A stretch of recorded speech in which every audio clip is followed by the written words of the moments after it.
तो बच्चे लोग हम क्वेश्चन शुरू करते हैं पी ब्लॉक एलिमेंट्स का। यहाँ पर कंबाइंड क्वेश्चन होंगे डिफरेंट ग्रुप एलिमेंट्स के।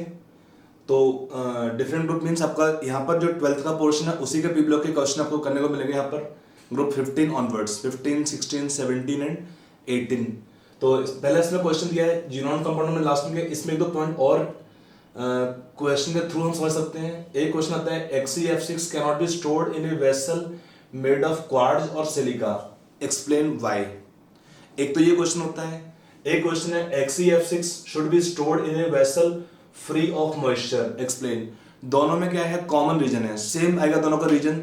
रीजन क्या होता है, दोनों केस में जो कंपाउंड होता है XeF6 हाईली रिएक्टिव होता है, ऑक्सीडाइजिंग एजेंट भी होता है, और क्या होता है इसका रिएक्शन हो जाएगा किससे, सिलिका से।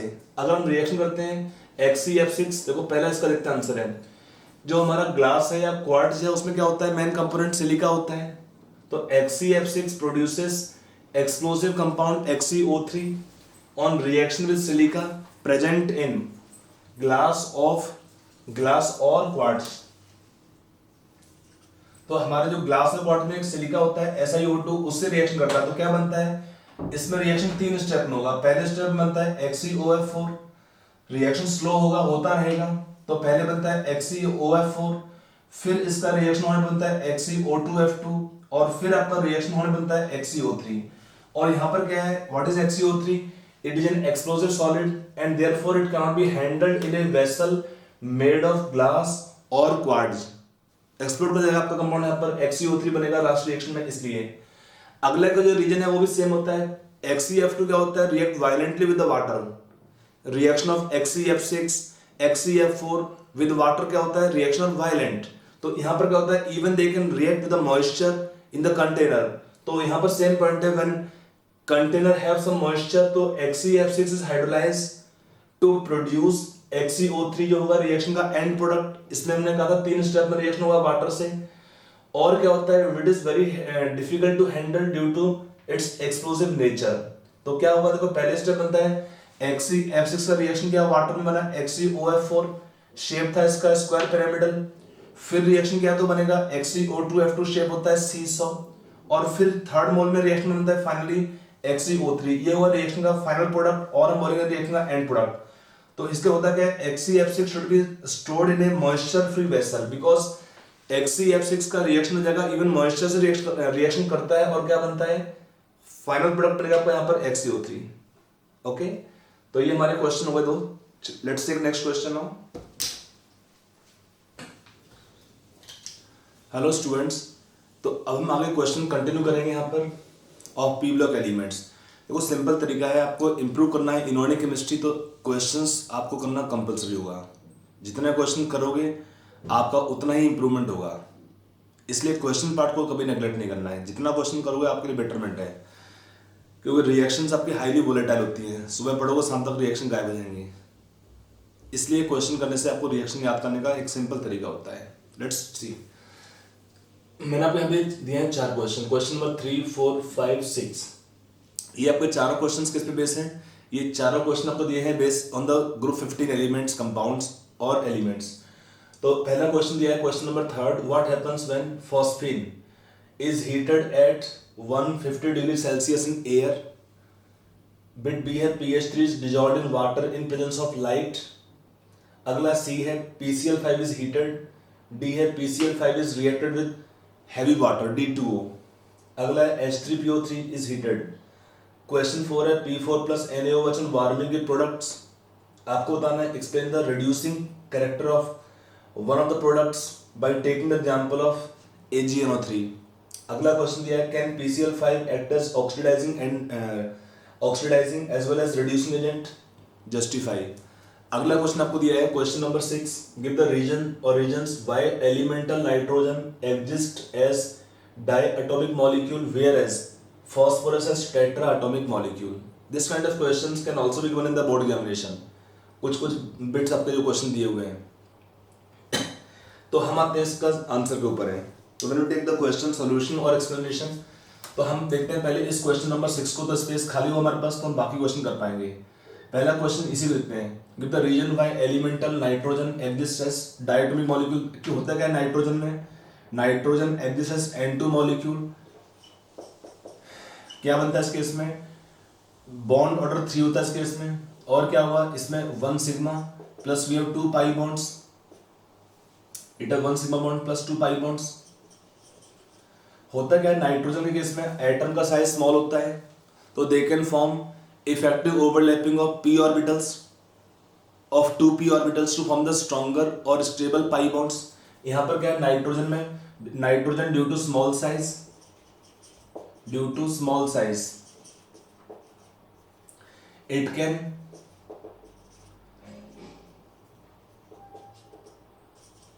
Form stronger pi bonds. इसमें क्या होता है, involve 2p orbitals of 2p orbitals, और 2p क्या होता है साइज स्मॉल होता है, तो they can have effective overlapping to allow formation of stronger pi bonds. जबकि जो बाकी एलिमेंट होते हैं फॉस्फोरस या ऑनवर्ड्स, वहां पर क्या है साइज बड़ा है एटम्स का, तो उसमें क्या होता है when we have bigger orbitals of 3p और 4p, तो क्या होगा they are bigger in size and also diffused. So what happens? The effective overlapping of p orbital is not there in phosphorus or other molecules। इसलिए क्या होता है कि this ability of p pi bond formation is absent in the remaining group element because of the larger size of the p orbitals 3p and 4p and onwards, so they cannot form stronger pi bonds।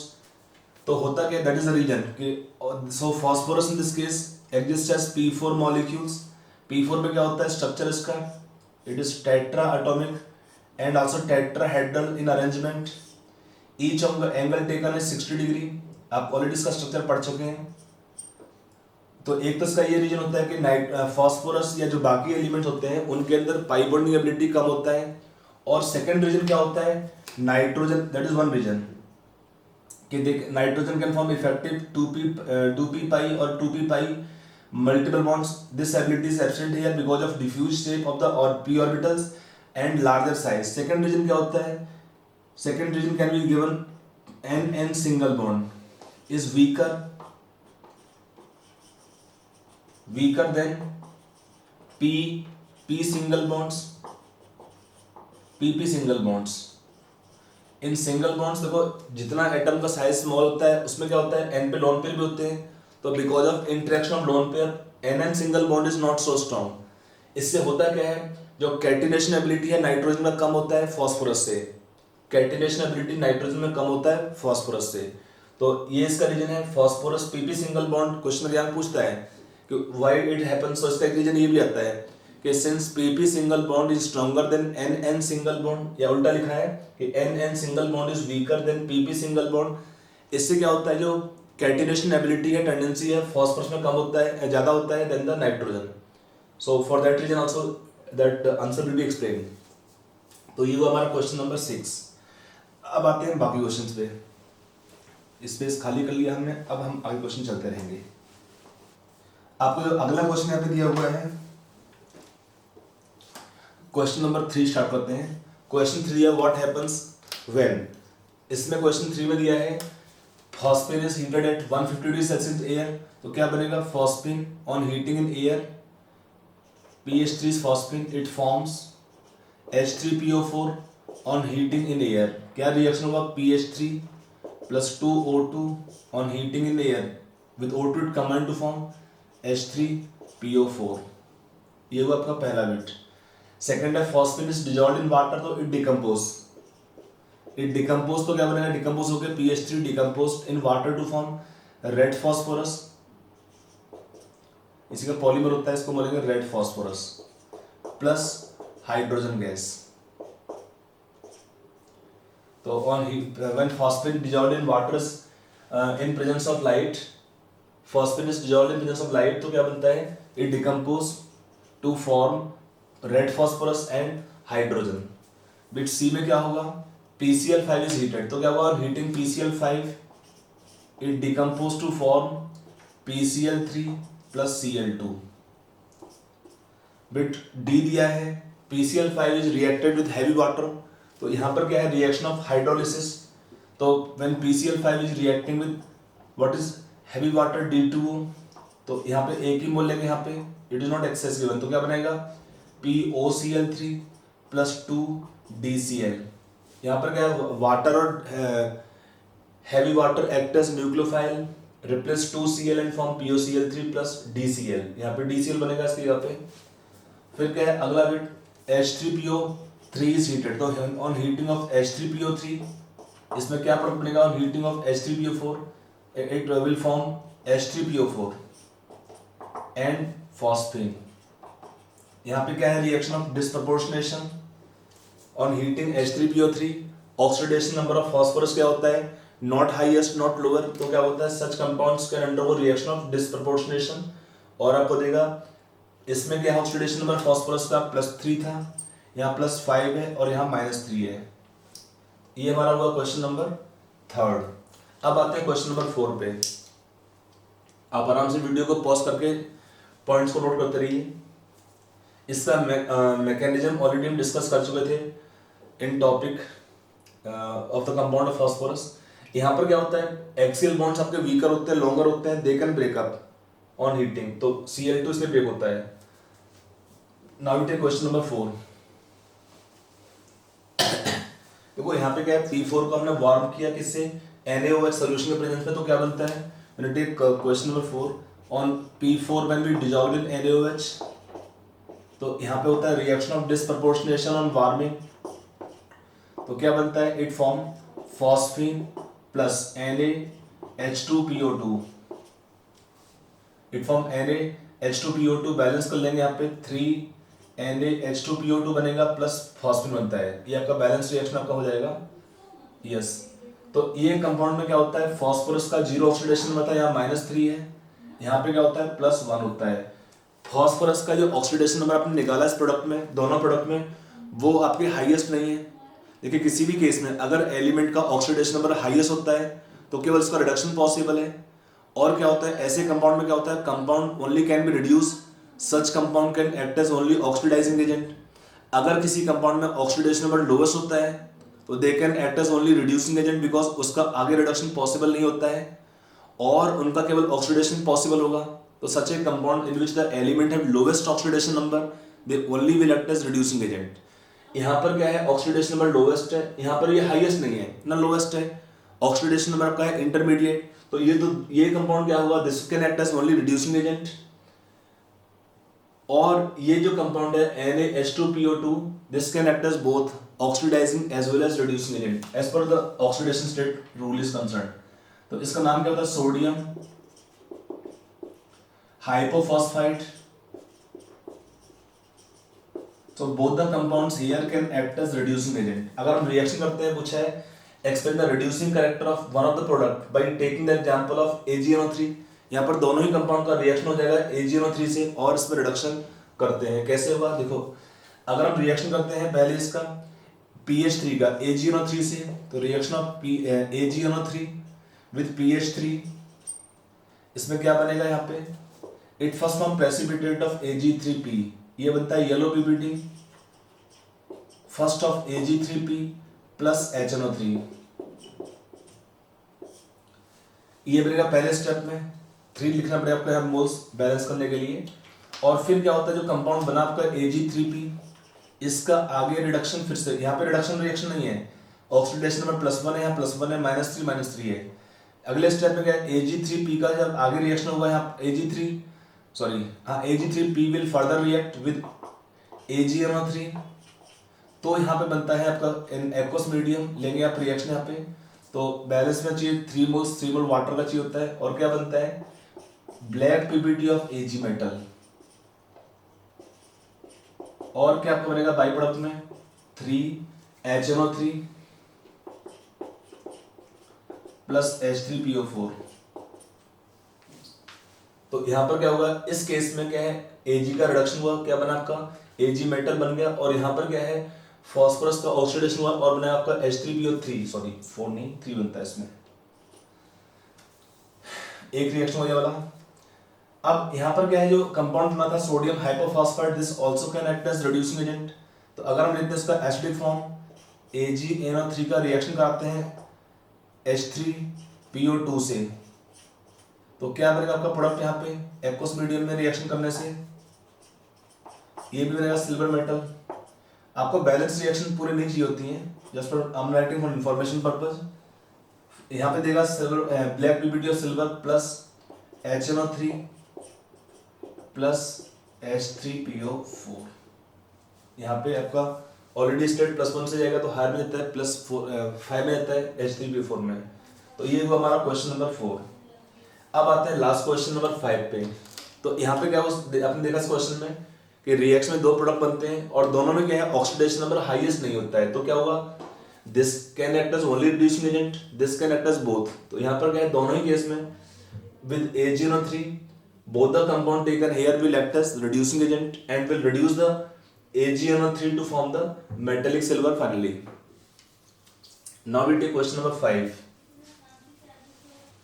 Question number 5 दिया है कि can PCl5 act as an oxidizing as well as reducing agent। तो इसका simple concept या फंडा क्या होता है, in PCl5 for phosphorus what is oxidation number, +5। for phosphorus what is electronic configuration, if you take configuration of phosphorus atom होता है neon 3s2 3p3। तो it can either gain 3 electron, when it gain 3 electron it become configuration of argon noble gas, और when it lose 5 electrons तो क्या बनेगा इसमें, it can have configuration of neon।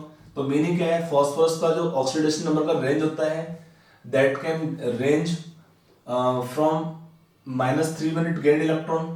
तो phosphorus can have oxidation number -3 to +5। in intermediate also are possible। किसी भी element का oxidation number हम निकाल सकते हैं इस रूल से भी कि नॉर्मली क्या होता है, element try to have noble gas configuration by loss of electron और बाय गेन ऑफ इलेक्ट्रॉन्स। तो यहाँ पर क्या होगा, अगर गेन करता है तो 3 इलेक्ट्रॉन गेन करेगा, तब आएगा इसका ऑक्सीडेशन नंबर -3। लॉस पे बनेगा +5, स्टेट हाईएस्ट होगा फास्फोरस का। तो इस कंपाउंड में फास्फोरस का ऑक्सीडेशन नंबर दिया है +5 जो कि हाईएस्ट पॉसिबल है। अगर किसी एलिमेंट का ऑक्सीडेशन नंबर हाईएस्ट होता है तो उसका आगे और ऑक्सीडेशन पॉसिबल नहीं है। तो this compound can not act as reducing agent, क्योंकि क्या होता है definition of reducing agent, they help in reduction of others but get oxidize themselves. इसका आगे ऑक्सीडेशन पॉसिबल नहीं है, so this can not act as reducing agent. So in the reaction this PCl5 it can act as only oxidizing agent। I hope it is clear। Oxidation number इसका highest है, आगे oxidation और इसका possible नहीं होता है, तो इस कंपाउंड में क्या बोलेंगे, this can not act as reducing agent. So this compound can act as only oxidizing agent. अब आते हैं, इसमें पूछा है अगला पॉइंट जस्टिफाई। तो रिएक्शन आपको देना पड़ेगा कि where this compound can act as oxidizing agent. तो उसका रिएक्शन हम लिख लेते हैं दो यहाँ पे।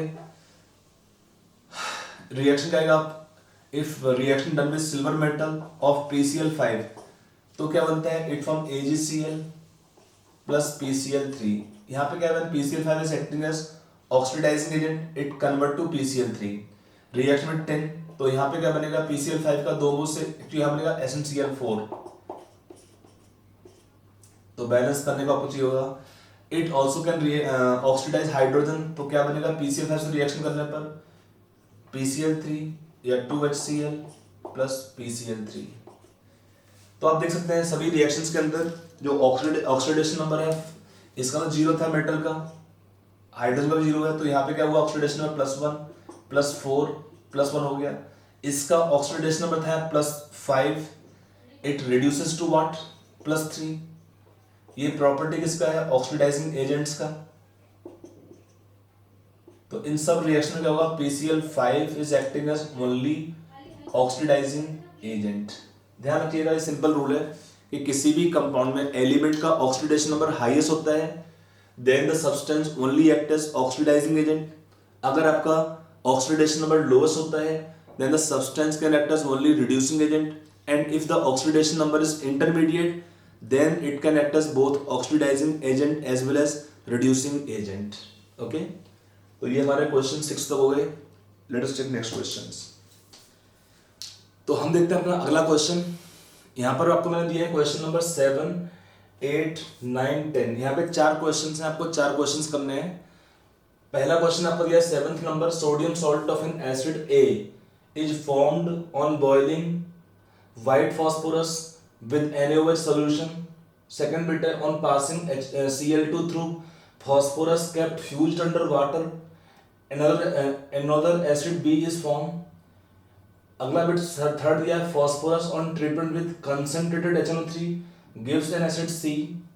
फिर लिखा है fourth, on A on treatment with a solution of HgCl2 first gives a HgCl2, comma first gives a white PPT of D and then a grey PPT of E.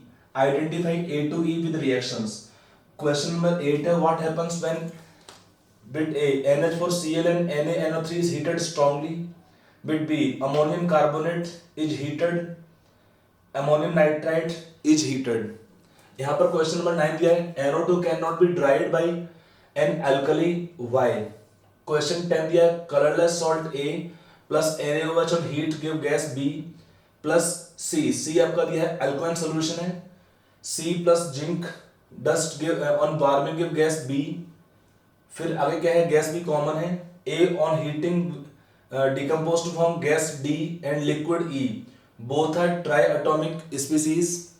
फिर आगे दिया है, gas B give white fumes with HCl, identify A to E and write the reactions. तो आपके ये question 4 दिए हैं, आप चारों क्वेश्चन नोट कर लो वीडियो पॉज करके और उसका क्वेश्चन ट्राई कर लो फिर, and then you check your solutions. Okay, तो आई होप आपने क्वेश्चन वीडियो पॉज करके क्वेश्चन ट्राई कर लिए होंगे. Now we come on solution part. तो हम सॉल्यूशन करते हैं क्वेश्चन नंबर 10 से ही, क्योंकि थोड़ा हमारा स्पेस खाली होता रहेगा.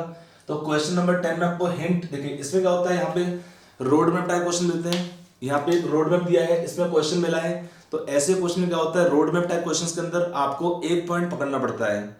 किसी आप एक पॉइंट को पकड़ लेंगे तो आपका क्वेश्चन आगे का रास्ता खुलेगा. यहाँ पर आपको एक पॉइंट बहुत कॉमन याद होगा, gas B on reaction gas B के white PPT white fumes with HCl. इसका मतलब क्या है, गैस बी क्या होगा, अमोनिया गैस होगा. अमोनिया ये कॉमन रिएक्शन है अमोनिया का, कि ammonia gas on reaction with HCl give white fumes of which compound, ammonium chloride. तो ये आपका पॉइंट पकड़ना से आपका एक आइडिया मिलता है कि गैस बी होगा. तो इसका मीनिंग क्या है, जो सॉल्ट होगा यहाँ पर वो कोई होगा, अमोनियम सॉल्ट होगा. जो भी हमारा सॉल्ट यहाँ पर है, सॉल्ट कैसा होगा, salt will be some ammonium salt. ठीक है, तो उसके अकॉर्डिंग यहाँ पर हम थोड़ा आइडिया आपको लग सकता है कि colourless salt A on heating और treating with NaOH solution can give gas B plus alkaline solution C. और C को हमने जब यहाँ पे वार्म किया, जिंक डस्ट से हीट किया, तो आपको गैस B मिल रहा है. तो इसका मतलब क्या होगा, जो ये आपका रिएक्शन है गैस B यहाँ पे कॉमन है, यहाँ भी अमोनिया गैस है. तो इसका मतलब क्या है, ये सॉल्ट आपका होगा नाइट्रेट का, ये आपका सॉल्ट होगा नाइट्रेट का. नाइट्रेट का ये रिएक्शन होता है, वार्म करने पर क्या होता है, अल्कलाइन सॉल्यूशन में आपको मिलता है गैस B. और A ऑन हीटिंग मींस यहाँ पे क्या है, इसमें अमोनियम सॉल्ट है A के अंदर. अमोनियम सॉल्ट का इंडिकेशन है ये रिएक्शन, अमोनियम सॉल्ट का इंडिकेशन आपका ये वाला रिएक्शन. तो उसको आप पॉइंट को पकड़ लेंगे तो आराम से हो जाएगा क्वेश्चन है. तो इसमें पॉसिबिलिटी क्या है, अमोनियम सॉल्ट है और नाइट्रेट होगा, तो सॉल्ट ए आपका होगा अमोनियम नाइट्रेट. क्वेश्चन नंबर 10 का हम सोल्यूशन कर रहे हैं. On heat treating ammonium nitrate with NaOH solution, क्या आपको देगा इसमें, ये आपको देगा अमोनिया गैस. आपका गैस बी हो जाएगा इसमें अमोनिया, प्लस आपको देगा इसमें NaNO3. ये आपका होगा कंपाउंड सॉल्यूशन का C होगा इसमें, अल्कलाइन सॉल्यूशन तो नहीं है, आपका बोलते हैं अल्कली मेटल का सॉल्यूशन होगा इसमें, प्लस वाटर बनेगा. ये होगा पहला रिएक्शन. NaOH स्ट्रॉन्ग बेस है, ऑन वार्मिंग क्या होता है, हीट करने पर ये डिकम्पोज करेगा अमोनियम आयन को, अमोनियम आयन देगा आपका अमोनिया गैस, और ये आपका बनेगा नाइट्रेट ऑफ सॉल्ट सोडियम. फिर क्या होता है, C को जब C क्या हुआ इसमें आपका सॉल्यूशन है NaNO3 का. इसका जब रिएक्शन C का करते हैं, किससे रिएक्शन करेगा C का, यहाँ पे जिंक डस्ट से. तो reaction of C with zinc dust plus NaOH, ये आपको देता है यहाँ पर sodium zincate Na2ZnO2 plus ammonia gas. यहाँ पर भी गैस B बनता है अमोनिया गैस. इसको अगर बैलेंस करते हैं तो यहाँ पे लिखेंगे 7 NaOH और 4 जिंक. बैलेंस में आपका काम आएगा 4 Na2ZnO2 प्लस अमोनिया गैस आएगा, प्लस वाटर आएगा बाई प्रोडक्ट में. ये गैस B आ गया, plus water will be by product, 2 moles of water will be in by product. ये हमारा हुआ रिएक्शन C का इंडिकेशन. फिर A को हीट किया, A कंपाउंड क्या है, अमोनियम नाइट्रेट. इसको अगर आप हीट करते हैं तो क्या बनेगा, आपको हीट करने पर it give N2O laughing gas plus water 2H2O। तो ये आपका प्रोडक्ट रहेंगे, दोनों कैसे हैं, यहाँ पे ये आपका होगा लिक्विड E और ये क्या आपका जाएगा गैस D। तो ये आपका D और ये गैस ये आपका हुआ लिक्विड। बाकी जो गैस B का रिएक्शन क्या है, अमोनिया का रिएक्शन HCl से, ये आपको देगा NH4Cl वाइट फ्यूम्स। ठीक है, तो ये आपका हुआ रिएक्शन सीक्वेंस। आपको इसमें एक पॉइंट पकड़ने वाला पॉइंट एक तो ये है कि गैस बी क्या होगा, अमोनिया कंफर्म हो रहा है। एक बार आपका गैस बी अमोनिया कंफर्म हुआ, उसके बाद आपको सोचना है इस सॉल्ट के बारे में कि इसमें एक तो हो गया अमोनिया में हुआ कटायन, फिर अगला रिएक्शन है गैस बी बन रहा है, ये प्रॉपर्टी है नाइट्रेट का कि नाइट्रेट सॉल्ट को हम रिड्यूस करते हैं अल्काइन मीडियम में जिंक डस्ट के साथ में, तो क्या बनता है आपका अमोनिया गैस बनता है। तो आपका ये रिएक्शन हुआ सेकंड पार्ट का, NaNO3 का रिएक्शन सोडियम के प्रेजेंस में, तो आपको बनेगा sodium zincate plus ammonia gas. ये हुआ गैस बी तो कॉमन ही है। कंपाउंड सी आपका होगा इसमें, ये वाला कंपाउंड होगा आपका, ये आपका सॉल्ट ए को ही हमने हीट करने पर आपको बनेगा ये वाला कंपाउंड्स दोनों, और ये हुआ सी आपका है NaNO3 हो गया। और तो कुछ आपको पूछा नहीं है। लिक्विड आपका ये हुआ D गैस N2O और ये आपका हुआ लिक्विड वाटर। तो ये हमारा क्वेश्चन नंबर 10 कंप्लीट होता है। अब आते हैं क्वेश्चन नंबर 9 पर। क्वेश्चन नंबर 9 में क्या दिया है, NO2 cannot be dried by an alkali. इसका रीजन क्या है, इसका आंसर होगा NO2 क्या होता है, acidic gas. NO2 is an acidic gas, so it will react with alkali, so it can't be dried. देखो ऐसा क्वेश्चन जब मिलता है कि किस में कौन सा गैस को ड्राई कर सकते हैं, ड्राई कभी नहीं होता है। जब हम गैस को बनाते हैं तो गैस में कुछ मॉइस्चर रहता है, जैसे हम गैस को कलेक्ट करते हैं over aqua solution of salts, तो उसमें कुछ मॉइस्चर रहता है, उस मॉइस्चर को रिमूव करना होता है, तो can use different drawing agents. तो डिफरेंट ड्राइंग एजेंट कौन से होते हैं, P2O5 या P4O10, H3PO4 concentrated and concentrated solution of sulphuric acid, anhydrous CaCl2, ये कुछ कॉमन होते हैं ड्राइंग एजेंट। यहाँ पर होता क्या है, आपको ऐसा क्वेश्चन जब मिलता है ड्राइंग एजेंट वाला क्वेश्चन में आपको सोचना होता है कि जो भी गैस है वो रिएक्ट नहीं करना चाहिए जो हम यूज करते हैं ड्राइंग एजेंट उसके साथ में। अगर आपस में गैस का ही रिएक्शन आपका हो जाएगा ड्राइंग एजेंट से, तो उस केस में ये हमारा जो सब्सटेंस होगा या ड्राइंग एजेंट है वो क्या होता है, दैट इज नॉट सक्सेसफुल। तो ये हमारा question number 9। Now we can go back on question number 7 and then 8। अब तो आपका सीक्वेंस स्पेस खाली कर दिया हमने। अब आते हैं क्वेश्चन नंबर 7 पे। तो क्वेश्चन 7 में कहते हैं आपको हर एक रिएक्शन को यूज करना पड़ेगा। Sodium salt of an acid A is form on boiling white phosphorus with NaOH solution. ये बहुत कॉमन रिएक्शन है और बहुत इंपॉर्टेंट रिएक्शन है कि reaction of white phosphorus with alkali on boiling. तो यहाँ पे क्या होता है, reaction of P4 plus NaOH solution 3 NaOH plus 3 water. ये हम रिएक्शन ऑलरेडी लिख भी चुके हैं पहले भी। क्या देगा इसमें, PH3 प्लस आपको देगा NaH2PO2। ये आपको होता है सोडियम फॉस्फाइड 3 मोल्स आएगा इसका रिएक्शन में। तो यहां पर क्या है, ये सॉल्ट बना हमारा। सॉल्ट किसका है, sodium salt of an acid A is form. तो इसका मतलब एसिड A क्या होगा, ये किसका सोडियम सॉल्ट है, H3PO2 का। इसका क्या होता है, एन फैक्टर वैल्यू 1 होता है इसमें। It have only 1 replaceable hydrogen plus ion, so ये आपका बनेगा सोडियम सॉल्ट NaOH से रिएक्शन करने पर ये कंपाउंड। H3PO2 क्या होता है, मोनोबेसिक होता है, इसमें केवल एक होता है H आयन, रिप्लेसेबल और एसिडिक इन नेचर। ये हमारा रिएक्शन फर्स्ट हुआ क्लियर। अब आते हैं सेकंड रिएक्शन पर।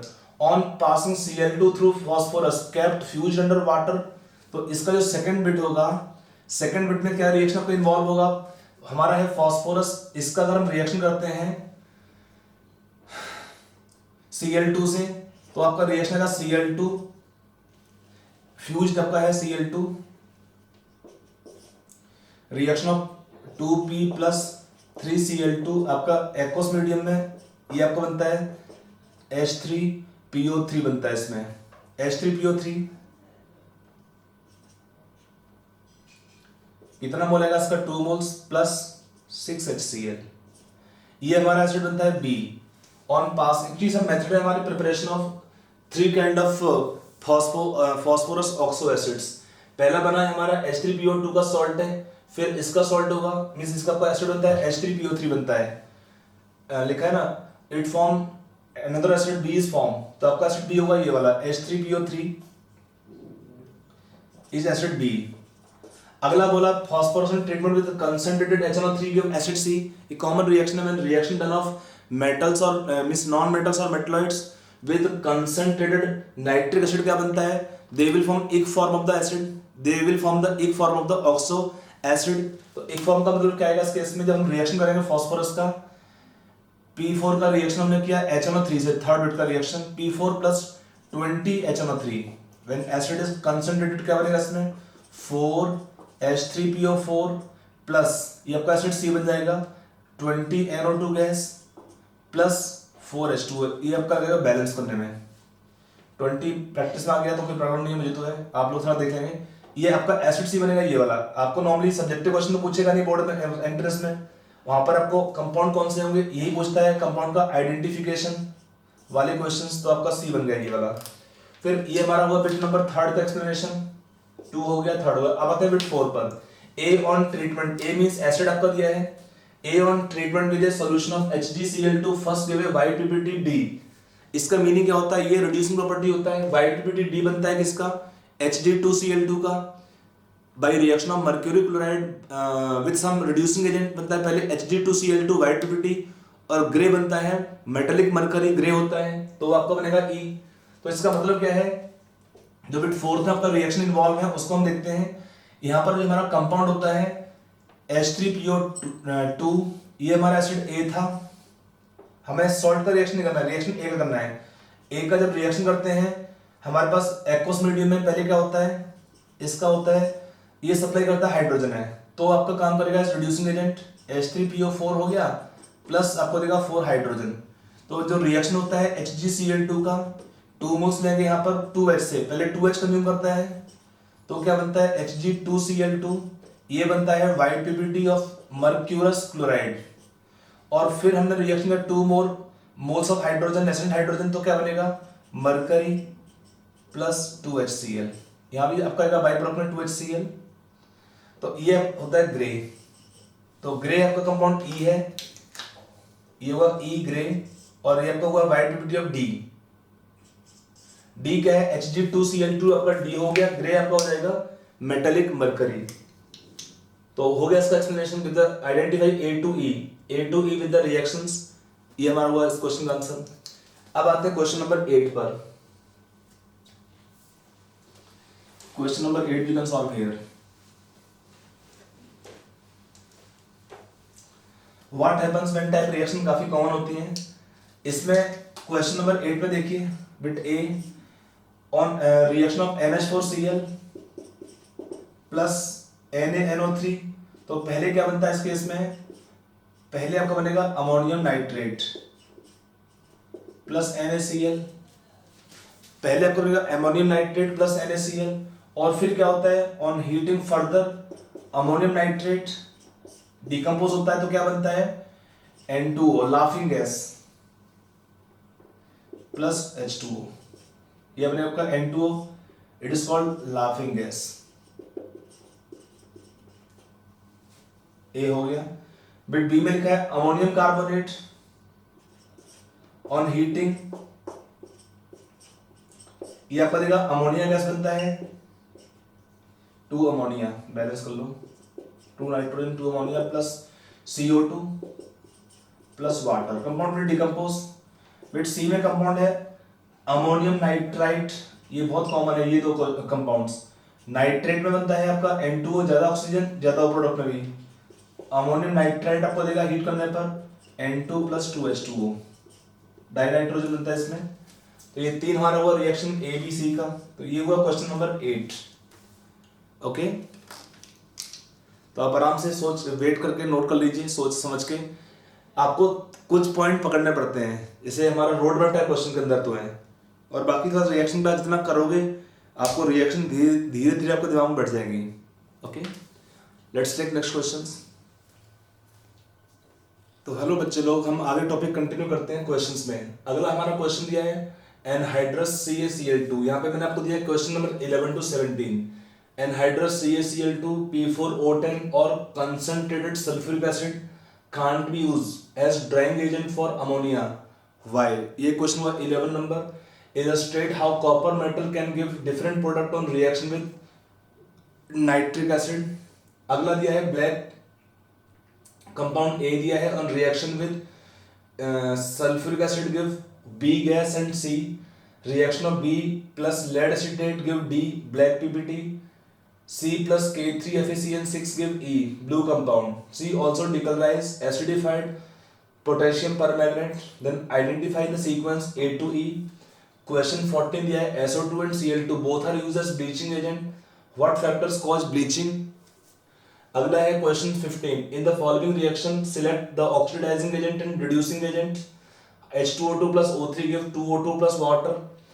16 दिया है out of S8, S6 and S2 which one is paramagnetic and why?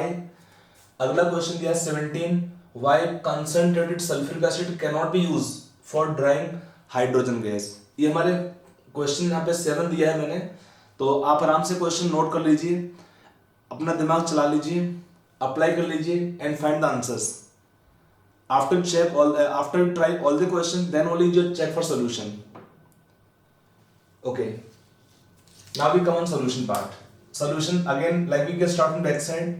Space खाली होने से हम आगे क्वेश्चन कर पाएंगे. तो पहला क्वेश्चन होता है 17. देखो इसका रीजन क्या होता है. ड्राइंग का मतलब क्या होता है, जो आपका गैस के साथ में कुछ मॉइस्चर होता है, वाटर वेपर होते हैं, उनको एब्जॉर्ब करता है, जो डिफरेंट होगा हमारा ड्राइंग एजेंट. तो इस केस में क्या है, concentrated sulphuric acid it is taken as drying agent. तो होता क्या, इसको क्यों नहीं कर पाते हैं, इसका रीजन ये होता है कि when water will be absorb by concentrated sulphuric acid, तो क्या होगा इस रिएक्शन में हीट इज इवॉल्व. और उससे होता क्या है, हीट इवॉल्व से जो हाइड्रोजन गैस यहाँ पर होता है, that hydrogen gas will catch fire. Hydrogen gas will catch fire because of high reactivity of hydrogen gas. Temperature बढ़ेगा हीट इवॉल्व होने से, उससे क्या है हाइड्रोजन गैस आपको इवॉल्व होती है, दैट विल कैच फायर. तो क्या इसका आंसर होगा क्वेश्चन 17 का. Since when water is absorb, when water vapours are absorb by concentrated sulfuric acid, then heat is evolved. और उससे होता क्या है, due to this the hydrogen gas will catch fire and burn. तो ये हुआ क्वेश्चन नंबर 17 का answer. ये आपका जब वाटर आपका एब्जॉर्ब होगा, हीट इवॉल्व होगा, उससे hydrogen gas will catch fire. For that reason we can't use hydrogen gas for this purpose. ठीक है, now we go back question number 16. आप आराम से वीडियो को पॉज करके आंसर नोट करते रहेंगे. Now take question number 16. Out of S8, S6 and S2 which one is paramagnetic and why. तो इसमें केवल एक होगा, इसमें S2 molecule which is paramagnetic. Reason क्या होता है, इसका आंसर होगा इसमें क्वेश्चन नंबर 16 का ओनली S2 इज पैरामैग्नेटिक. इसका रीजन क्या होता है, S2 molecule will contain unpaired electron in vapour phase. In vapour phase बनता है, in vapour phase they will form S2 molecule. S2 molecule contain 2 unpaired electrons. कहां पर होगा, in anti bonding pi star, that is pi star orbitals. Just like O2 molecule, pi star pi star 2p pi star 2pz, they can have unpaired electrons. तो simple है, just like O2 molecule according to molecular orbital theory, like we know कि O2 molecule contain 2 electron unpaired. यहाँ पर भी same कहानी है, S2 molecule have 2 electron unpaired in the gas phase and then it is paramagnetic. Clear हुआ? That's question number 16. Now we take question number 15. इसमें दो तरीके हैं. एक तो अगर हम सोचेंगे in terms of hydrogen atom loss, तो किस में लॉस होगा हाइड्रोजन एटम का, यहाँ पे लॉस है हाइड्रोजन एटम का. तो इसमें क्या है, इसका ऑक्सीडेशन होगा, so in the reaction hydrogen peroxide will act as reducing agent in the reaction. देखो इसमें क्या ऑक्सीडेशन नंबर कितना है, O का -1 है, और क्या बनेगा आपका वाटर बनेगा, उसमें कितना ऑक्सीडेशन बनेगा, -2 आएगा। तो इसका सॉरी इसमें देखो रिएक्शन कैसे होगा, इसको ब्रेक कर लेते हैं दो पार्ट में। O2 में आपका O3 से लॉस हुआ एक ऑक्सीजन का, रिएक्शन क्या होगा इसमें, O3 आपका जहां पर रिएक्शन होगा 2H plus ion plus 2 electron, क्या आपको देगा रिएक्शन में, O2 बनता है, प्लस बनेगा इसमें वाटर, ठीक है। तो इस रिएक्शन में इसमें क्या हुआ, gain of electron, so in the reaction O3 will act as oxidizing agent. The substances which help in oxidation but they themselves get reduced, they gain electron. तो आपका O3 होगा रिएक्शन में ऑक्सीडाइजिंग एजेंट, और यहाँ पर क्या है hydrogen peroxide, ये क्या बनेगा O2 gas plus 2 hydrogen plus ion plus 2 electrons, इसका क्या हुआ लॉस ऑफ इलेक्ट्रॉन, इसका ऑक्सीडेशन हुआ, तो in the reaction hydrogen peroxide will act as reducing agent, हो गया इसमें रिएक्शन। तो आपका क्या है इस रिएक्शन में, hydrogen peroxide will act as reducing agent and O3 in the reaction will act as oxidizing agent. ये हुआ question 15 number. Now we take remaining questions. चलिए इस केस में आपको जो क्वेश्चन अब हम स्टार्ट से करेंगे स्टार्ट, पहले क्वेश्चन नंबर 11 देख लेते हैं। ये आपका थ्योरी पॉइंट में मैंने बोला था एग्जांपल काफी इंपॉर्टेंट है। देखो होता क्या है, गैस में ड्राइंग एजेंट के लिए क्या काम करते हैं, हम उस कंपाउंड को यूज कर सकते हैं जिसका कोई रिएक्शन ना हो, जिसको हम ड्राई करना चाहते हैं गैस को। हमारा एम क्या है, हमें ड्राई करना है अमोनिया गैस को। तो अमोनिया खुद भी एक बेसिक गैस होता है, तो कोई भी एसिडिक कंपाउंड इसको हम ड्राई करने के लिए यूज नहीं कर सकते हैं। देखो इसमें रिएक्शन क्या होगा, anhydrous CaCl2 P4O10 and concentrated sulfuric acid cannot be used for drying agent for ammonia. Why? इसका रीजन क्या है, देखो अगर हम लेते हैं anhydrous CaCl2 without water of crystallization, तो क्या होता है, it combine with ammonia and form ammoniate, just like you can say here your hydrate, तो यहां होता है CaCl2.8NH3। यहां पे क्या है, अमोनिया खुद ही इस रिएक्शन में एब्जॉर्ब हो जाता है बाय CaCl2, तो अमोनिया को भी एब्जॉर्ब कर लेगा। तो डेफिनेटली हमारा एम था वाटर का एब्जॉर्ब करना, वो काम ना करके ये अमोनिया से रिएक्ट हो जाता है। फिर आता है इसी का जो सेकंड पार्ट है P4O10, तो if it is written in the reaction of with reaction of ammonia with P4O10 और P2O5, तो हम लिख सकते हैं रिएक्शन को P2O5 हम लिखते हैं रिएक्शन के लिए, एक ही उसका हाफ हो सकता है फॉर्मूले में। With ammonia they will form ammonium salt, ये एसिडिक ऑक्साइड होता है, acidic oxide plus basic compound will form salt, ये आपका सॉल्ट होता है अमोनियम फॉस्फेट। तो इसका रिएक्शन हो गया P2O5 से। P2O5 कैसा ऑक्साइड है, एसिडिक होता है, अमोनिया बेसिक कंपाउंड है, रिएक्शन का दोनों का आपस में, और आपका सॉल्ट बनता है अमोनियम फॉस्फेट। अगला रिएक्शन यहाँ पे दिया है एसिड, तो सिंपल रिएक्शन है, ammonia will react directly with concentrated sulphuric acid, और क्या बनेगा सॉल्ट यहाँ पे अमोनियम सल्फेट। तो रिएक्शन हो गया, मतलब हमारा एम था कुछ और वाटर को रिमूव करना, बट ये अमोनिया से इसको रिएक्शन हुआ अमोनिया से, so we can not use for that reason this purpose. अब आते हैं क्वेश्चन नंबर 12 पे। 12 में क्या है, illustrate how copper metal can give different product on reaction with HNO3। देखो यहाँ पर क्या होता है, प्रोडक्ट जो रिएक्शन में बनता है वो डिपेंड करता है on the concentration of nitric acid. जो हमने थ्योरी में आपको दिखाया था, इसमें अगर हम एसिड लेते हैं यहाँ पर when we take concentrated solution of nitric acid, तो बनता है NO2 गैस बाई प्रोडक्ट में। और अगर आपका मेटल जो कॉपर है that is coming less reactive metal में आता है, तो डाइल्यूट से रिएक्शन करने पे क्या बनता है, ये तो बनेगा कॉपर नाइट्रेट, बट वहां पर क्या बनता है HNO3 विल कन्वर्ट टू और will produce in reaction NO gas. Reaction क्या होगा, दो केस में डिफरेंट रिएक्शन में, कॉपर का रिएक्शन करते हैं विद किससे, डाइल्यूट HNO3 से, तो यहाँ पे 3 कॉपर 8 HNO3, प्रोडक्ट बनता है copper nitrate 3 copper nitrate plus 2 NO gas, और क्या होगा 4 वाटर। जबकि अगर हम रिएक्शन करते हैं कॉपर नाइट्रेट का कॉपर का विद ये था डाइल्यूट में, डाइल्यूट बनता है NO gas when acid is concentrated, तो क्या बनता है प्रोडक्ट में यहाँ पे रिएक्शन में व्हेन इट इज कंसंट्रेटेड, तो बनता है आपका copper nitrate plus NO2 gas and 2H2O।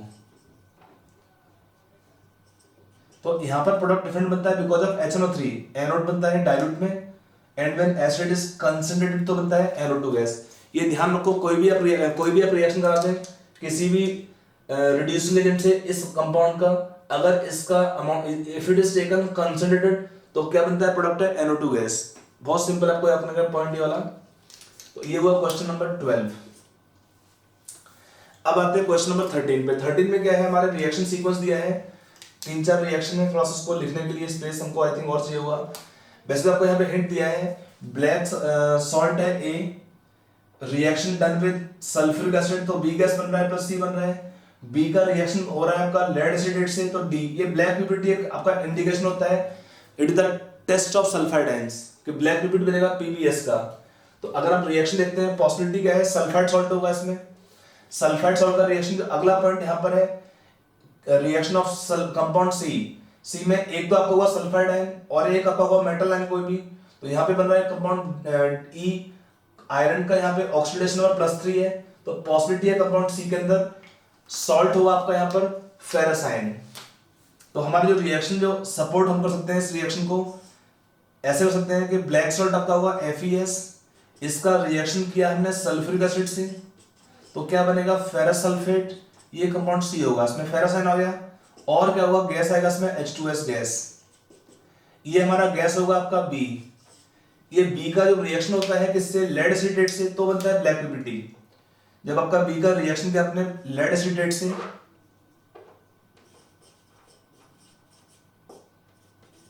H2S gas का तो क्या बनता है आपका गैस B से, तो आपका बनेगा PbS, इसका बनता है ब्लैक पीपीटी,